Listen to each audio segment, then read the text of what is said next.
1333 বঙ্গাব্দের অগ্রহায়ণ মাস অর্থাৎ 1926 সালের ঘটনা। কলকাতার আলফ্রেড হলে বিশেষ অনুষ্ঠানের সেরা আকর্ষণ মিশরীয় নর্তকী মিস ফরিদার নাচ। নির্দিষ্ট দিনে নজরুল বন্ধুদের সঙ্গে গেলেন অনুষ্ঠান দেখতে। সকলের সাথে বসেছিলেন দর্শক সারিতে। ফরিদা বেশ কিছু গজলের সঙ্গে নৃত্য পরিবেশন করছিলেন। তার মধ্যে একটি গজলের ভাষা ও ভাব কবির হৃদয়কে এতটাই প্রভাবিত করেছিল যে গান শেষ হতেই তিনি সোজা বাড়ি চলে গেলেন। তিনি টেনে নিলেন গানের খাতা আর তাতে মাত্র 2টি লাইন লিখলেন এবং রেখে দিলেন। দিন কয়েক পর গানটি সম্পূর্ণ করলেন। এই গানটি ছিল আসলো যখন ফুলের ফাগুন, ফুল বাগে ফুল চাই বিদায়, এমন দিনে বন্ধু কেন বন্ধু জনে ছেড়ে যায়।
তোমার বিনা তারের গীতে বাজে আমার বিনা তারে। নজরুলের বয়স তখন 41, সালটি ছিল 1940 আগস্ট মাসের 26 তারিখ। আকাশবাণী কলকাতার 13তম প্রতিষ্ঠা বার্ষিকী উপলক্ষে নজরুল লিখলেন এই গান।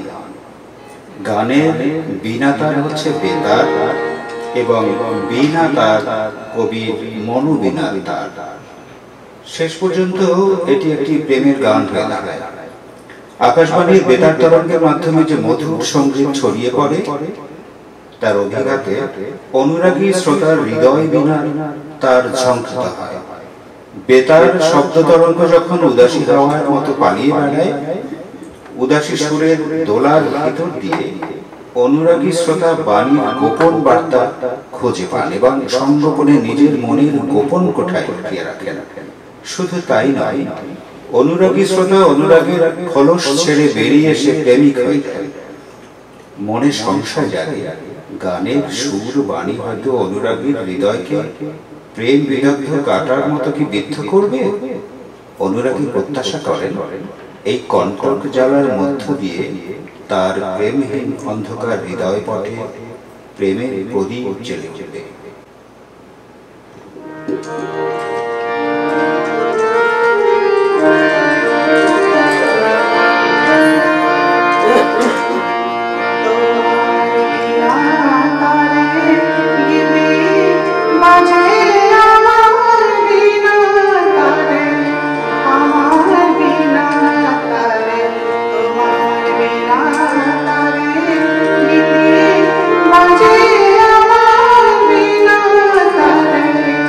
আমার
চন্দনা